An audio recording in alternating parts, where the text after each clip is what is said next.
Bismillahirrahmanirrahim. Assalamualaikum warahmatullahi wabarakatuh.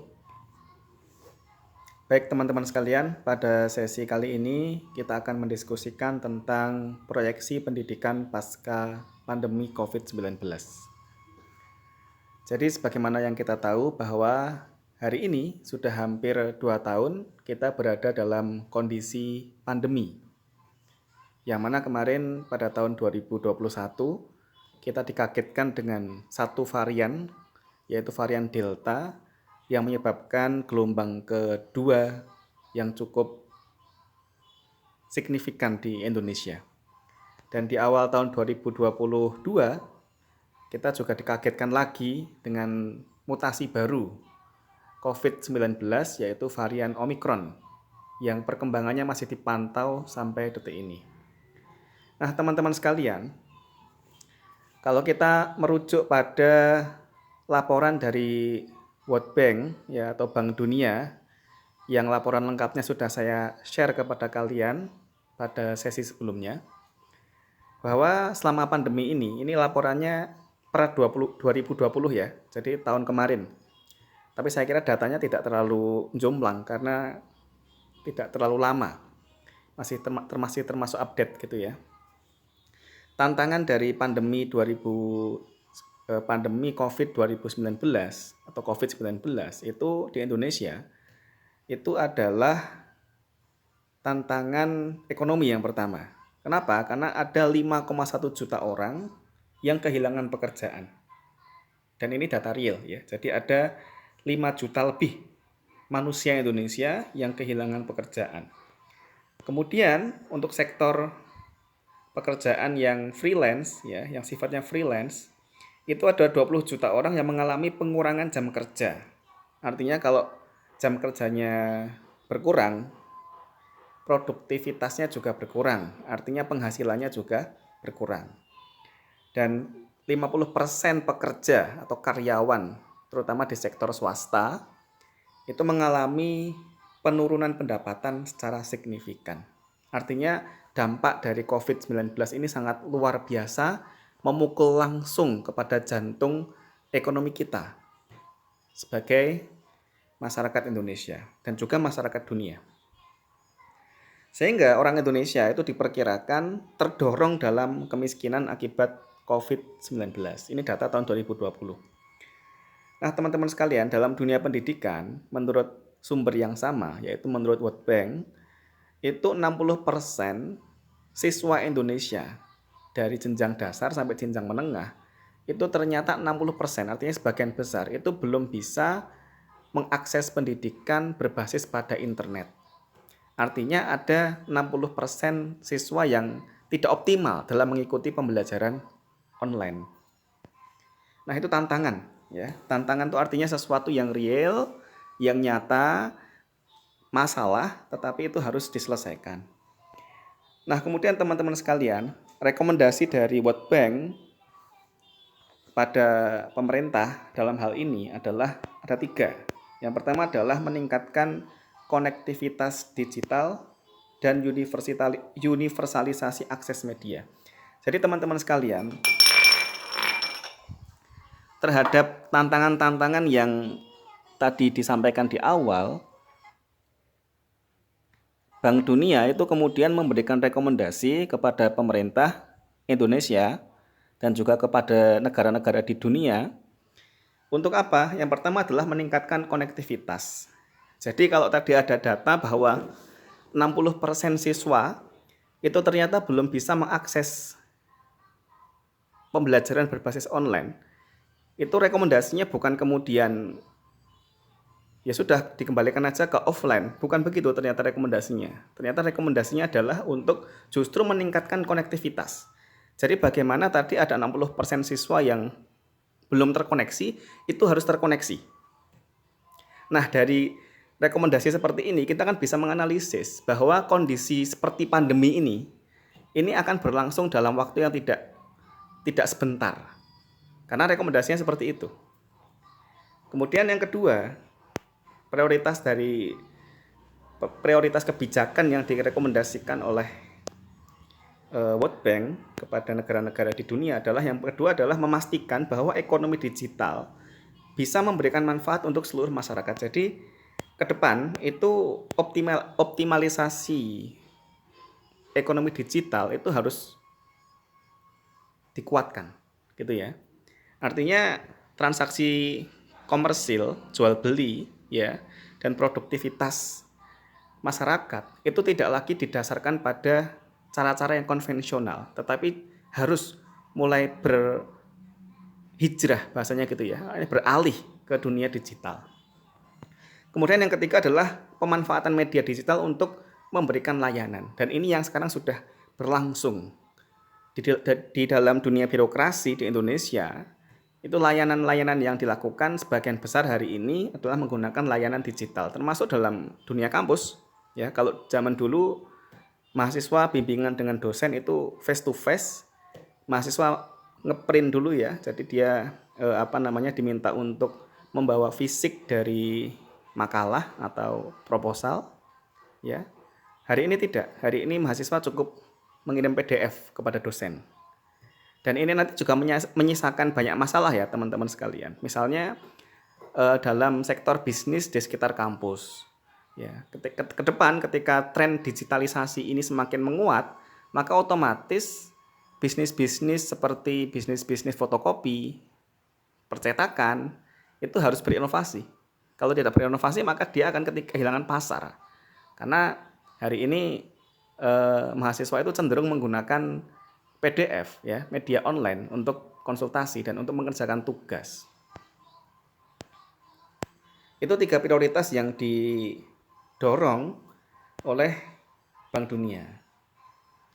Nah, berikutnya dalam laporan yang sama, yaitu dalam publikasi World Bank pada tahun 2020 kemarin, di tengah pandemi ini ternyata ada satu hikmah yang tidak terduga.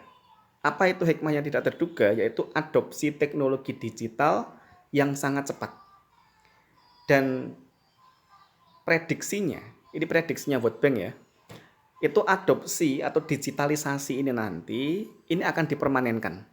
Artinya bukan hanya digitalisasi ini menjadi sebuah kebijakan yang sifatnya insidental karena pandemi, tapi akan menjadi sebuah kebijakan yang permanen, akan menjadi sebuah tradisi yang permanen. Bisnis ya, baik bisnis yang skala besar ataupun kecil, berbondong-bondong ternyata beralih ke teknologi digital. Kemudian ada adopsi e-commerce. E-commerce itu apa sih? E-commerce itu adalah perdagangan berbasis elektronik. Jadi jual beli yang berbasis elektronik itu istilahnya adalah e-commerce. Berbeda ya antara e-commerce dengan marketplace. Kalau marketplace itu tempatnya, seperti misalkan kita sebut merek, seperti Shopee gitu misalnya, atau Lazada, itu namanya marketplace. Kalau e-commerce itu artinya kegiatannya, ya, kegiatan komersial berbasis pada elektronik ya, internet. Kalau unicorn itu adalah perusahaannya, ya, perusahaan yang berbasis pada e-commerce, itu namanya unicorn. Dan di Indonesia per hari ini unicorn terbesar itu apa? Gojek ya. Gojek itu menjadi unicorn yang terbesar di Indonesia. Kenapa terbesar?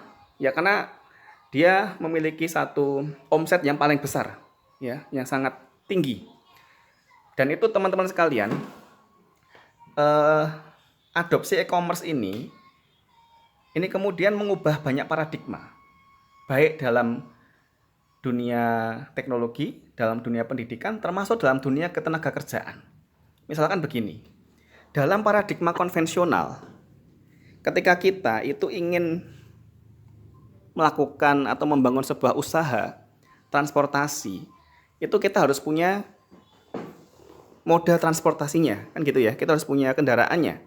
Kalau kita ingin jasa transportasi ojek ya kita harus punya motornya. Kalau taksi ya kita harus punya armada taksinya, kan gitu ya. Zaman sekarang itu paradigmanya berbeda, berubah total dan fundamental. Gojek itu kan perusahaan yang bergerak di bidang transportasi, jasa transportasi. Tapi Gojek tidak punya transportasi, tidak punya alatnya, tidak punya medianya, tidak punya moda transportasinya. yang menggunakan atau yang memiliki siapa? Mitranya, yaitu driver-driver yang bekerja sama dengan Gojek. Jadi dia hanya mengandalkan pada aplikasinya. Meskipun teman-teman sekalian, dalam kasus Gojek ini juga kemudian menyisakan masalah-masalah yang lain, misalkan masalah ketenaga kerjaan. Karena driver di Gojek itu kan sifatnya mitra, bukan pegawai. Kalau mitra artinya tidak mendapatkan gaji, ya, artinya pendapatannya itu bergantung pada produktivitas dia. Dan itu bertentangan sebenarnya kalau kita melihat dari logika hukum yang ada saat ini. Karena apa? Tenaga kerja atau pekerja itu harus mendapatkan jaminan dari orang yang atau dari perusahaan yang apa? Yang mempekerjakan. Nah, itu ada satu sisa, ada satu apa ya? Masalah-masalah yang diakibatkan karena perubahan-perubahan yang tadi kita sebutkan. Termasuk dalam bidang kesehatan, ya. Itu ternyata ada adaptasi maksudnya ya, adaptasi yang sangat cepat kepada teknologi digital, ya. Jadi kalau dulu orang konsultasi dengan dokter itu harus langsung ke puskesmas, langsung ke klinik, hari ini tidak. Banyak aplikasi-aplikasi online yang digunakan untuk berkonsultasi terkait dengan medis dan konsultannya langsung dokter dan langsung bisa memberikan resep yang bisa diambil atau diganti di apotek terdekat. Artinya ada banyak hal yang berubah dalam hidup ini yang itu positif, Nah, kemudian teman-teman sekalian, dalam konteks pandemi ya, sebenarnya ada 3 warisan yang itu seharusnya permanen ya. Dan ini sumbernya adalah dari diskusi antara Kemendikbud. Diskusi yang salah satu narasumbernya adalah salah satu pengambil kebijakan di Kemendikbud yang dilakukan di salah satu universitas pendidikan negeri di Yogyakarta belum lama ini. Apa 3 warisan yang harus permanen ini? Yang pertama adalah akselerasi belajar dan produksi ilmu pengetahuan.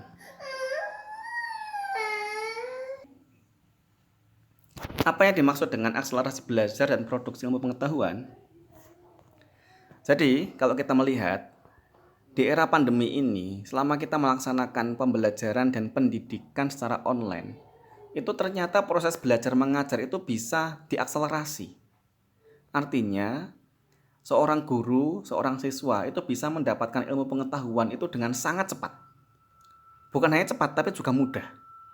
Kenapa? Karena seorang siswa itu bisa mengakses pengetahuan apapun dari internet dengan sangat cepat. Dan biasanya kalau seorang guru mengajar, kemudian dia mengupload kegiatan mengajar tersebut di YouTube misalnya atau di media-media yang lain, tentu orang lain bisa mengakses. Artinya apa? Ada akselerasi dalam hal belajar mengajar selama pandemi ini. Dan akselerasi belajar mengajar termasuk akselerasi produksi ilmu pengetahuan itu adalah warisan yang harusnya permanen. Artinya ke depan tetap harus dijaga. Hari ini teman-teman sekalian, kalau kita ingin mengikuti seminar yang diadakan oleh kampus-kampus ternama di Indonesia, kita tidak perlu ke sana. Ya, kita cukup ikut seminar online-nya dan kita mendapatkan sertifikat.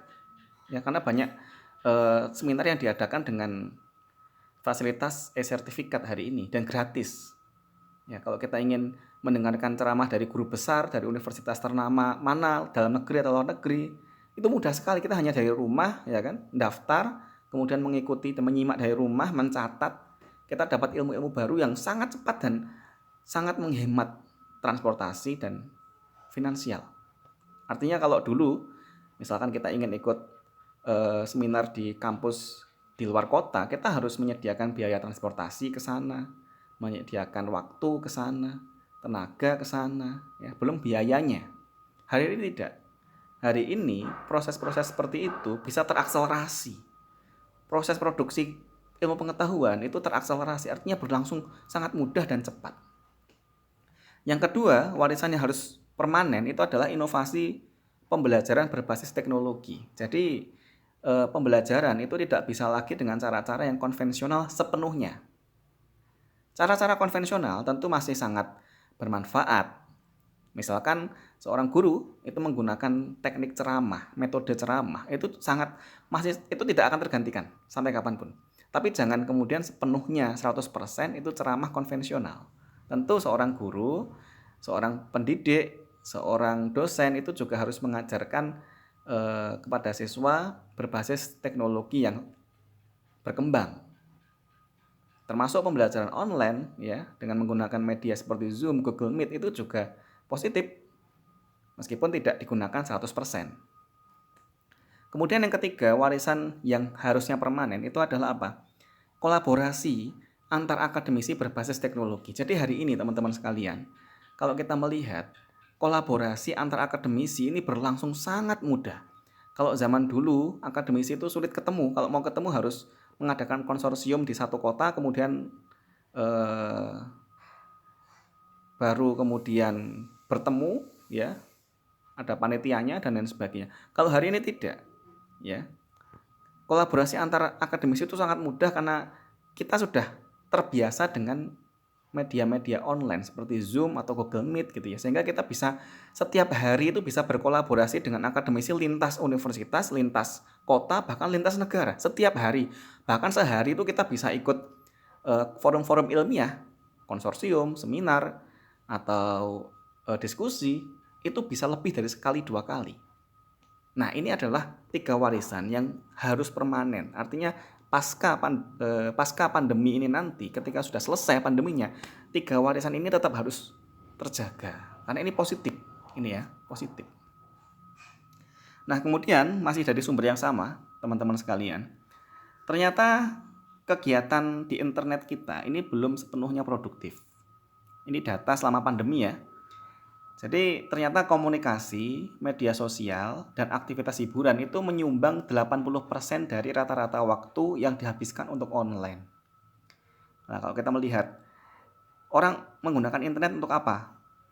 36% untuk komunikasi, 21% untuk media sosial, 21% untuk hiburan, 11% untuk menjelajah, kemudian 3% untuk jual beli. Artinya kegiatan untuk hal-hal yang produktif, dalam artian produktif di sini komersil ya, artinya ya, perdagangan ya, bisnis, entrepreneurship itu masih sangat sedikit sekali, masih baru 3% ya. Sebagian besar orang menggunakan internet adalah untuk komunikasi, dan pembelajaran online, kuliah online ini termasuk dari 36% ini ya.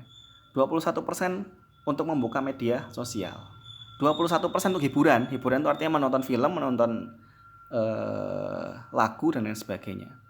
11% itu menjelajah itu artinya dia searching di Google atau di internet ya, searching tentang hal-hal yang spesifik ya, misalkan searching tentang perkembangan PPKM atau perkembangan varian Omicron dan lain sebagainya yang diketik secara spesifik, itu artinya penjelajahan gitu ya. Itu 11%. Tapi di sini menarik sekali teman-teman sekalian. Kegiatan komersil itu baru 3%, meskipun selama pandemi ini terjadi peningkatan yang luar biasa dalam jual beli online. Tetapi kalau diakumulasikan dengan total penggunaan internet selama pandemi ini ternyata baru 3%. Nah, ini sekaligus bisa menjadi satu peluang sebenarnya ketika kita sebagai akademisi itu ingin mengembangkan diri ke dalam dunia bisnis online gitu ya. Karena apa? Pasarnya sangat luas sekali, pasarnya sangat besar sekali. Tetapi yang melakukan transaksi online di era pandemi ini kalau diakumulasikan tuh ternyata baru 3%. Itu sangat kecil sekali. Padahal pasarnya sangat besar sekali. Nah, baik teman-teman sekalian, sampai di sini diskusi kita. Akan kita lanjutkan pada sesi berikutnya pada pertemuan-pertemuan yang akan datang. Wassalamualaikum warahmatullahi wabarakatuh.